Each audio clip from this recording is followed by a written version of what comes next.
नमस्कार, करनॉमिक्स YouTube online channel में आपका स्वागत है। मैं हूं डॉक्टर अक्षिता। आज हम ज्योग्राफी पढ़ेंगे। हाँ जी, आज ट्यूसडे है और ट्यूसडे को हम राजस्थान ज्योग्राफी विद मैपिंग को लेते हैं। तो आज का बहुत ही इंपॉर्टेंट टॉपिक राजस्थान की जनजातियाँ हम पढ़ने वाले हैं, जो न केवल RAS प्री के लिए बल्कि RAS मेंस के लिए भी बहुत ज़्यादा इम्पॉर्टेंट है। इसके साथ साथ जो लोग अब RAS इंटरव्यू के लिए अपीयर कर रहे हैं उनके लिए भी बहुत ज़्यादा इम्पॉर्टेंट ये टॉपिक हो जाता है। तो जुड़े रहिए हमारे साथ यूट्यूब पर, टेलीग्राम पर, इंस्टाग्राम पर और ट्विटर पर। इससे पहले हमने देखे था RAS प्री का सिलेबस, जिसमें हमने बात की थी पॉपुलेशन जैसे टॉपिक के ऊपर। इसके साथ साथ जैसे ही हम RAS मेंस के सिलेबस पर गए थे तो RAS मेंस में हमने यहाँ पर पॉपुलेशन तो देखा ही था, इसके साथ साथ ट्राइब्स वाला पार्ट जो है यहाँ पर वो रह गया था। तो आज हम इसी ट्राइब्स वाले पार्ट को कवर करेंगे। हाँ जी, सबसे पहले हम देखते हैं राजस्थान की जनजातियाँ। कुछ क्वेश्चन देखें तो इस तरीके के क्वेश्चन आ जाते हैं कि निम्न में से जो जनजाति नहीं है वह कौन सी है, जिसमें से खट्टी किसका आंसर होगा। इसके साथ साथ मीणा समुदाय की उत्पत्ति मानी जाती है वरा अवतार से, कुंभ अवतार से, मत्स्य अवतार से या कृष्ण अवतार से, तो इसका आंसर होगा मत्स्य अवतार से। तो इस तरीके के क्वेश्चन जो हैं हमें इस टॉपिक में से देखने को मिलते हैं। अब हम जनजातियों का एकदम क्लियर पार्ट देखते हैं। हाँ जी, देखिए जनजाति एक्चुअली है क्या। देखिए, जनजाति को वनवासी या गिरिजन के नाम से भी जाना जाता है। इसके साथ साथ जनजातियाँ मुख्यतः पहाड़ों पर, पठारों पर, जंगलों, वन क्षेत्रों में निवास करती हैं और वनोत्पादन में आखेट मतलब वनों में ही जंगली कार्य करना, शिकार करना इत्यादि तथा आदि प्रकार की कृषि एवं पशुपालन जनजातियों की आजीविका का साधन होते हैं। ठीक है, इसके साथ साथ हम बात करते हैं जिसके ऊपर क्वेश्चन आता है कि वर्तमान में जनजातियों की जनसंख्या कितनी है। हाँ जी, वर्ष 2011 की जनगणना के अनुसार राजस्थान में जनजातीय जनसंख्या 92.39 लाख है, जो कुल जनसंख्या का 13.18% है। ठीक है, और राजस्थान की जनजाति के लोगों की संख्या की दृष्टि से भारत में राजस्थान का कौन सा स्थान है, छठा स्थान है। तो ये भी आपके लिए बहुत ज़्यादा इम्पोर्टेंट है प्री के लिए। ठीक है, इसके साथ साथ राज्य की सर्वाधिक जनजाति जनसंख्या कहाँ पर है, उदयपुर जिले में है। हाँ जी, 15.25 लाख जनजाति जो हैं वो उदयपुर में निवास करते हैं। तो ये भी आपके लिए प्री के लिए बहुत ज़्यादा इम्पोर्टेंट है। राजस्थान की जनजातियों का 95% जो भाग है वो ग्रामीण क्षेत्रों में निवास करता है। इसके साथ साथ मीणा, भील, गरासिया, सहरिया, डामोर, कथौड़ी, कंजर, सासी आदि राज्य की प्रमुख जनजातियाँ हैं। तो इस टॉपिक में से आप समझ पाए कि यहाँ से कौन कौन से इंपॉर्टेंट क्वेश्चंस हो सकते हैं। ठीक है, इसके बाद आगे हम जाते हैं तो ये मेंस के लिए बहुत ज़्यादा इंपॉर्टेंट हो जाता है, क्योंकि मेंस में डायरेक्टली आपसे क्वेश्चन पूछ लिया जाता है कि जनजातियों की विशेषताएं बताइए। तो लगभग सभी जनजातियों की सेम ही विशेषताएं या लगभग एक समान विशेषताएं होती हैं। जैसे कि जनजातियाँ ये मानव समूह प्राय शहरी समाज से दूर जंगलों, दुर्गम पर्वतीय व पठारी क्षेत्रों में निवास करते हैं। उनकी जीवन शैली की बात करते हैं तो ये कृत्रिमता से दूर प्रकृति के निकट होते हैं। हाँ जी, मॉडर्नाइजेशन ज़्यादा इनमें नहीं होता है। यदि मॉडर्नाइजेशन हो जाता है तो ये जनजातियाँ नहीं कहलाती। ठीक है, इनकी अपनी विशिष्ट बोली, संस्कृति, आवास, आर्थिक क्रियाकलाप एवं सामाजिक ढांचा होता है जो इन्हें अन्य समाजों से अलग करता है। ठीक है, जनजातियाँ प्रिमिटिव्स है ना, ये पुराने ढंग की आर्थिक क्रियाओं यथा वनों से कंदमूल, फल संग्रहण, नदियों में से मछलियाँ पकड़ना, घने वनों से पशुओं का शिकार करना, स्थानांतरित कृषि, मजदूरी आदि से अपना जीवन यापन करते हैं। तो आप समझ पाए कि इनकी सभी, यदि आपसे क्वेश्चन में मीणा जनजातियों को लेकर आ जाए, गरासिया, कथौड़ी या फिर सामान्य विशेषताएं यदि जनजातियों की पूछ लिया जाए तो आपको पता होना चाहिए कि सभी जनजातियों की विशेषताएं लगभग सेम होती हैं। मेंस के लिए ये बहुत ही ज़्यादा इम्पोर्टेंट हो जाता है। आगे हम बात करते हैं तो सबसे पहले हम बात करते हैं मीणा जनजातियों की। देखिए, राजस्थान में आदिवासी जनसंख्या की दृष्टि से मीणा जाति का कौन सा स्थान है, प्रथम। हाँ जी, फर्स्ट नंबर पर यदि आपसे पूछ ले कि कौन सी जनजाति है राजस्थान में, मीणा जनजाति है। ठीक है, ये जो जनजाति है वो जनजातियों में सबसे संपन्न और शिक्षित है और इनकी उत्पत्ति मत्स्य अवतार जो भगवान विष्णु के प्रथम अवतार हैं उनसे माना जाता है। तो कई बार क्वेश्चन इसको लेकर भी आ जाता है। ठीक है, मीना या मीणा मूलतः संस्कृत भाषा के मीन शब्द का अपभ्रंश है और मीन का अर्थ क्या होता है, मछली। हाँ जी, अलवर, भरतपुर, जयपुर जिले के भूभाग में मीनाओं की अधिकता प्राचीन काल से है, इसीलिए इसको मत्स्य प्रदेश कहा जाता है। ठीक है, हम कई बार सुनते हैं मत्स्य प्रदेश की राजधानी क्या थी। देखो क्वेश्चन 2016 में आया भी था इसी तरीके से हमें पता है कि भरतपुर, अलवर, जयपुर के कुछ जिलों को क्या कहा जाता है, मत्स्य प्रदेश। क्यों कहा जाता है? क्योंकि यहाँ पर मीनाओं की अधिकता रही है। मीना जनजाति की सर्वाधिक आबादी हमें जयपुर जिले में देखने को मिलती है। तो कई बार क्वेश्चन ये आ जाता है। देखिए, इनमें से काफ़ी सारे क्वेश्चन जो हैं प्री के लिए भी हैं और मेंस के लिए भी हैं। ये जितने भी टॉपिक हैं सारे प्री के लिए भी इम्पॉर्टेंट है और मेंस के लिए तो इम्पॉर्टेंट हैं ही। मीणाओं के प्रमुख रूप से 2 वर्ग होते हैं, एक होता है जमींदार मीना और दूसरा होता है चौकीदार मीना। हाँ जी, ठीक है। इसके बाद इनके सामाजिक जीवन की और अर्थव्यवस्था की बात करते हैं। तो सामाजिक जीवन में मीणा जनजाति में ब्रह्म और गंधर्व विवाह बहुत ज़्यादा महत्वपूर्ण है। ये पितृसत्तात्मक होते हैं और सामाजिक नियंत्रण में पंचायत का बहुत महत्वपूर्ण स्थान होता है। ठीक है, आज भी यहाँ पर पंचायतें देखने को मिल जाती हैं। मीणाओं की परंपरागत पंचायत के 4 स्तर होते हैं। पहला है ग्राम पंचायत, दूसरा गोत्र पंचायत, तीसरा क्षेत्रीय पंचायत और चौथा है 84 पंचायत। तो आपसे क्वेश्चन पूछा जा सकता है प्री में कि 84 पंचायत किससे जुड़ा हुआ है? हाँ जी, मीणा जनजाति से। और 84 पंचायत सबसे बड़ी पंचायत कही जाती है। 84 गांव होते हैं इसमें, एक तरीके से, इस तरीके से जो है ये पंचायत कही जाती है। अन्य जनजातियों की तुलना में आरक्षण की सबसे ज़्यादा सुविधा जो है मीणा जनजाति को मिली है और इससे सबसे अधिकतम लाभ जो है इसी जनजाति ने उठाया है या इसी जनजाति को जो है इसका मिला है। अर्थव्यवस्था की बात करते हैं तो मीणा प्रधानतः कृषि वर्ग है और कृषि के साथ साथ ये पशुपालन भी करते हैं। शिक्षा के प्रसार के साथ साथ सरकारी सेवाओं व अन्य व्यवसायों के प्रति भी इनका रुझान देखने को मिलता है। तो हमने देखा कि इनका सामाजिक जीवन और अर्थव्यवस्था को लेकर यदि मेंस में क्वेश्चन आ जाए या फिर प्री में भी पूछ लिया जाए तो आप इजीली उत्तर कर सकते हैं। अब हम बात करते हैं भील जनजाति की। देखिए, राजस्थान की सबसे पहले नंबर पर कौन सी? मीणा। तो दूसरे नंबर पर कौन सी है? भील। यस, तो जनसंख्या की दृष्टि से दूसरे नंबर पर राजस्थान में द्वितीय स्थान किस जनजाति का है? भीलों का। और ये सबसे प्राचीन जनजाति है। ये भीली और बागड़ी भाषा बोलते हैं और भील शब्द बीलू से बना है जिसका अर्थ होता है तीर कमान रखने वाली जनजाति। भीलों के कई पितृवंशीय गोत्र होते हैं जिन्हें क्या कहा जाता है? अटक। तो कई बार क्वेश्चन पूछा जाता है अटक किससे जुड़ा हुआ है? भील जनजाति के पितृवंशीय गोत्र से। वेरी गुड, समझ पाए आप। आगे हम बात करते हैं इनके सामाजिक और आर्थिक जीवन की। देखिए, भीलों में विवाह के कई प्रकार होते हैं। तो कई बार क्वेश्चन आपसे पूछ लिया जाता है कि भाई मोरबंदिया विवाह, अपहरण विवाह, देवर विवाह, विनिमय विवाह, सेवा विवाह, क्रय विवाह किस जनजाति से जुड़े हों? तो आपको पता होना चाहिए कि मोरबंदिया, अपहरण विवाह, देवर विवाह, विनिमय विवाह भील जनजाति से जुड़े हुए हैं। भील समुदाय का प्रसिद्ध वैनेश्वर मेला आपको पता है कहाँ पर? जी, डूंगरपुर के सावला एक जगह है जहाँ पर वैनेश्वर मेला लग भरता है। ठीक है, और ये एकमात्र ऐसा वैनेश्वर का मंदिर है जहाँ पर कि खंडित शिव की प्रतिमा की पूजा की जाती है। और ये मेला जो है वो शुक्ल पूर्णिमा के दिन माही सोम व जाखम नदियों के संगम पर स्थित वैनेश्वर नामक स्थान पर भरता है जो कि डूंगरपुर जिले में सावला तहसील में पड़ता है। भीलों के गौरी और घूमर भीलों के प्रमुख नृत्य हैं और श्रावण मास में पार्वती के पूजन का गौरी जो पर्व होता है इनका विशिष्ट उत्सव है। तो ये भी कई बार आपसे प्री में पूछ लिया जाता है कि गरवी पर्व या गरवी जो गबरी पर्व या गबरी जो उत्सव है वो किस जनजाति से रिलेटेड है? तो भील जनजाति से रिलेटेड है।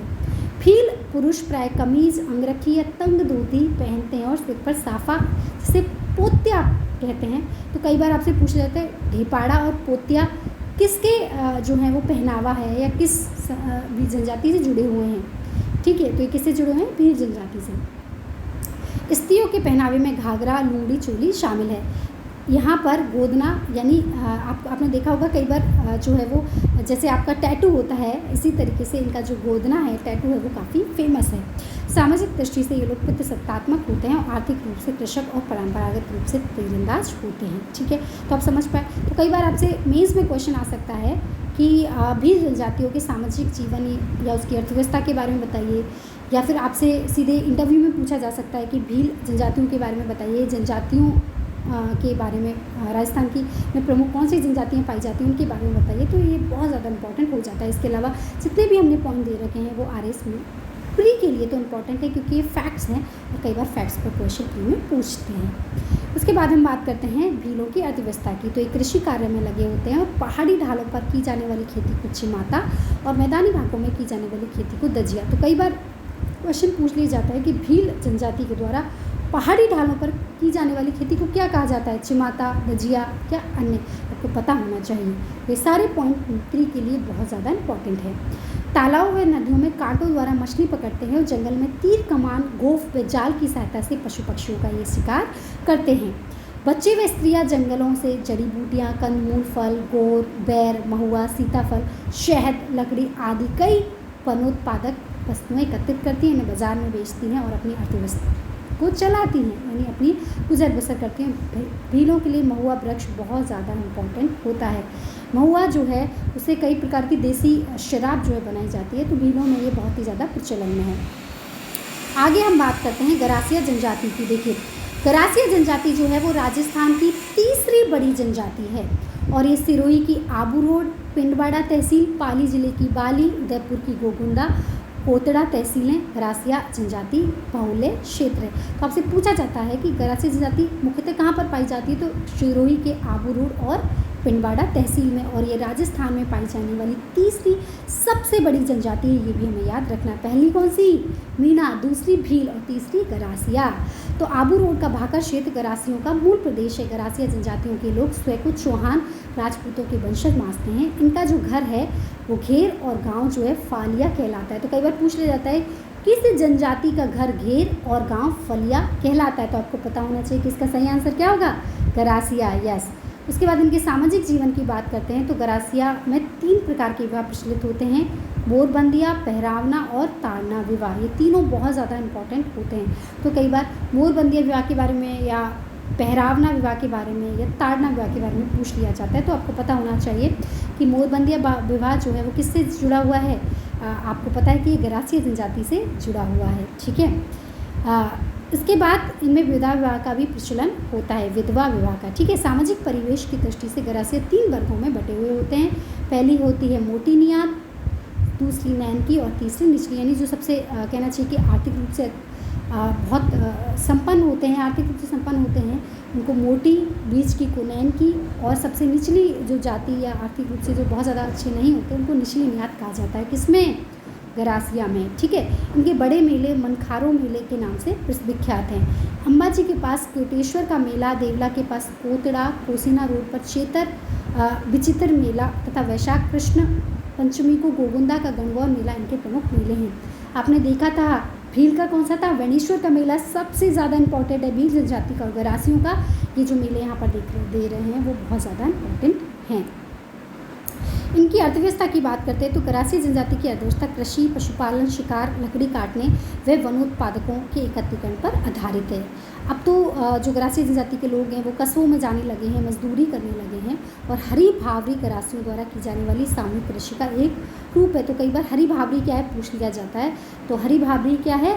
गरासियों द्वारा किया जाने वाला सामूहिक कृषि का एक रूप। तो जितने भी पॉइंट आपको हैं वो प्री के लिए बहुत ज़्यादा इंपॉर्टेंट है, मेंस के लिए तो आपको जिस तरीके से यहाँ पर पॉइंट दिए जा रहे हैं इसी तरीके से आप लिखिए, बहुत अच्छे जो मार्क्स हैं आप ला पाएंगे। ये लोग अनाज का संग्रहण सोहरी में करते हैं, जिसे एक कोठी जो होती है अनाज का संग्रहण करने की, उसे सोहरी कहा जाता है, ठीक है।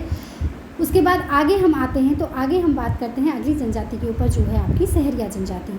तो राजस्थान की एकमात्र सबसे पिछड़ी जनजाति कौन सी है जिसे भारत सरकार ने आदिम प्रिमिटिव, ठीक है, जनजाति में शामिल किया है? तो राजस्थान की जो आदिम जनजाति में शामिल होने वाली जनजाति कौन सी है? सहरिया जनजाति, हाँ जी। और राज्य के 98% सहरिया जो हैं 12 जिले की किशनगंज और शाहाबाद तहसीलों में निवास करते हैं। कहाँ पर निवास करते हैं? किशनगंज और शाहाबाद। तो आपने जहाँ पर गरासिया देखे, गरासिया कहाँ थे आपकी? सिरोही के पिंडवाड़ा में, है ना। वहीं पर सहरिया कहाँ पर ज़्यादातर पाई जाती है? 12 के किशनगंज और शाहाबाद में। तो ये जितने भी पॉइंट हैं अगेन बहुत ज़्यादा इम्पोर्टेंट हैं। सहरिया फारसी भाषा के शब्द शहर से बना है जिसका अर्थ होता है जंगल। सहरिया जनजाति के घरों को टापरी व टोपा कहते हैं। टापरी मिट्टी, पत्थर, लकड़ी और घास फूस की बनी होती है और टोपा घने जंगलों में पेड़ों पर या बल्लियों पर बने मचान को कहते हैं। तो कई बार क्वेश्चन पूछ लिया जाता है कि टापरी और टोपा जो है किससे संबंधित हैं? तो ये राजस्थान की सहरिया जनजाति से संबंधित हैं और सहरिया जनजाति भारत सरकार ने आदिम जनजाति में शामिल किया है। इनकी छोटी बस्तियां सहराना और गांव सहरोल कहलाते हैं, ठीक है। उसके बाद इनके सामाजिक जीवन और अर्थव्यवस्था की बात करते हैं तो सहरिया जनजाति में लड़की के जन्म को शुभ माना जाता है। देखिए, जहाँ पर हम विमेन एम्पावरमेंट की बात करते हैं तो सहरिया जनजाति में आपको पता है कि लड़की के जन्म को क्या माना जाता है? बहुत ही शुभ माना जाता है। हाँ जी, इनमें बहुपत्नी प्रथा का रिवाज है और नाता प्रथा भी इनमें प्रचलित है। बारां जिले में केलवाड़ा के पास सीताबाड़ी में लगने वाला मेला इनका पवित्र स्थान है। ये वाल्मीकि ऋषि को अपना कुल देवता मानते हैं। उनकी अर्थव्यवस्था की बात करते हैं तो अर्थव्यवस्था का मुख्य आधार वनोत्पादक व स्थानांतरित कृषि होती है और इस जनजाति में साक्षरता का प्रतिशत बहुत कम है। तो ये भी कई बार जो है आपसे पूछ लिया जाता है, ठीक है। वैसे जनजाति में साक्षरता का प्रतिशत सबसे ज़्यादा मीणा जनजाति में देखने को मिलता है। आगे हम बात करते हैं डामोर जनजाति के बारे में। डामोर जनजाति मुख्यतः डूंगरपुर में, बांसवाड़ा में, उदयपुर जिलों में बसी हुई है। सर्वाधिक डामोर जो है वो डूंगरपुर जिले की सिमलवाड़ा पंचायत में निवास करती है। तो कई बार क्वेश्चन यहाँ से भी उठ के आया हुआ है कि सिमलवाड़ा पंचायत या डामोर जनजाति जो है सबसे ज़्यादा कहाँ पर है, किशनगंज में, शाहबाद में, सिमलवाड़ा में या सिरोही के पिंडवाड़ा में। तो आपको पता होना चाहिए कि सिमलवाड़ा पंचायत में निवास करती है डामोर जनजाति। डामोर लोगों को डामरिया भी कहते हैं। डामोर अपनी उत्पत्ति राजपूतों से मानते हैं और डामोर समुदाय में पंचायत के मुखिया को क्या कहा जाता है, मुखी कहा जाता है, ठीक है। आगे हम आते हैं तो इनके सामाजिक जीवन और अर्थव्यवस्था को देखते हैं। तो इस जनजाति में विवाह का मुख्य आधार वधू मूल्य होता है। कई बार आपसे पूछ लिया जाता है। वर पक्ष को कन्या के पिता को वधू मूल्य देना पड़ता है। इनमें बहु विवाह का भी प्रचलन होता है। छेला बाबजी तथा ग्यारस की रेवाड़ी डामोरों के दो प्रमुख मेले हैं। तो आपसे पूछा जा सकता है ये। तो इसमें जितने भी पॉइंट हैं सारे प्री के लिए बहुत ज़्यादा इंपॉर्टेंट है। और देखिए आज का जो हम आपके लिए जनजातियों वाला चैप्टर लेके आए हैं वो आपकी आप आरबीएसई की बात करते हैं तो आरबीएसई ज्योग्राफी की जो 12th क्लास की बुक है वहाँ से लेकर आए हैं। तो ये सारा जितना भी डेटा है, जितनी भी चीज़ें हम आपको प्रोवाइड करा रहे हैं ऑथेंटिक हैं और बहुत ही ज़्यादा जो है वो इम्पॉर्टेंट है, ठीक है। आगे हम बात करते हैं तो आगे हम बात करते हैं कठौती जनजाति की। देखिए कठौती उदयपुर की कोटड़ा, झाडोल, सराड़ा पंचायत समिति में बसे हुए हैं और खैर के वृक्ष से कत्था तैयार करने में दक्ष होते हैं, इसलिए इनको कथौटी कहा जाता है। क्या कहा जाता है, कथौड़ी, ठीक है, कथौड़ी जनजाति। तो कई बार पूछ लिया जाता है आपसे कि ये कहाँ पर पाई जाती हैं, कहाँ पर होती हैं। हालांकि ये काफ़ी बहुत ज़्यादा नहीं है, कम ही है, लेकिन कई बार क्वेश्चन जनजातियों में से आ जाता है। उसके बाद हम बात करते हैं कंजर जनजाति की। देखिए इसमें से क्वेश्चन आते हैं। कंजर मुख्यतः कोटा, बूंदी, बारा, झालावाड़, चित्तौड़गढ़, सवाई माधोपुर, अलवर, भीलवाड़ा व अजमेर जिलों में पाई जाती है। कंजर शब्द की उत्पत्ति कानन चार से हुई है जिसका अर्थ जंगल में विचरण करने वाला है। हालांकि अगर कंजर जनजाति की बात करते हैं तो आपने सुना भी होगा कि चोरी व अपराध के लिए ये जनजाति कुख्यात होती है, पर ये लोग हाकम राजा का प्याला पीकर कभी झूठ नहीं बोलते। तो कौन सी ऐसी जनजाति है जो हाकम राजा का प्याला पीकर झूठ नहीं बोलती, कंजर जनजाति।